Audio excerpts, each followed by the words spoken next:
بشماخ إلى خام يخيم خوي على خخات على خو جمل للولد خوي على خوي خوي نخد أم.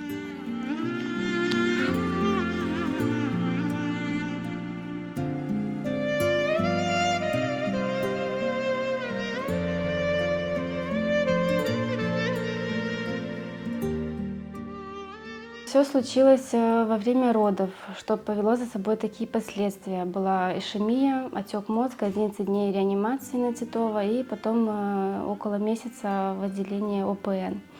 Выписали нас оттуда с рекомендациями наблюдаться в поликлинике ежемесячно, выполнять все рекомендации. Все выполняли, невролог говорит, постнатальный тонус, все пройдет.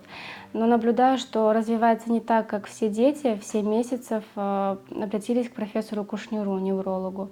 Он нам тогда первый и сказал, что у нас ДЦП, правосторонний гемипарез. В 11 месяцев нам поставили официальный диагноз.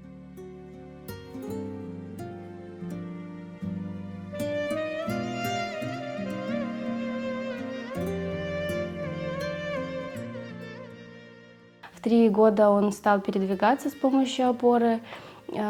Координация была не такая уверенная, то есть человек мог пройти мимо него, он падал на затылок.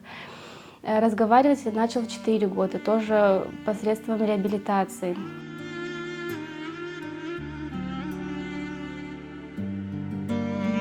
Стал ходить плохо, резкий рост, скачки роста, что и привели к такой ходьбе. Сильная ротация, высокий носочек, он пятку не отпускает вообще. Врачи-ортопеды в Москве, в Симферополе говорят, в вашем случае нужно дождаться всего формирования костного аппарата и уже в 14-16 лет делать масштабные ортопедические операции. На мой вопрос, какие, ответили реконструкцию стоп.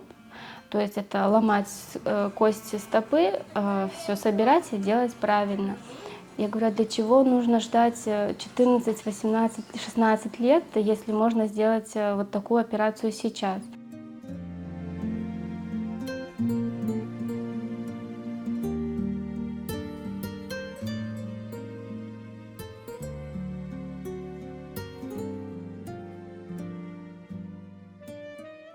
Самое главное, этих болей, которые он испытывает во время натяжения мышц, тонуса, уже не будет. Он будет догружать пятку, пятка будет ровная, будет формироваться правильно скелет, костный аппарат, что и тоже немаловажным является. Операция, на которую мы планируем поехать, называется СПМЛ. Ее проводят в Америке, в штате Нью-Джерси.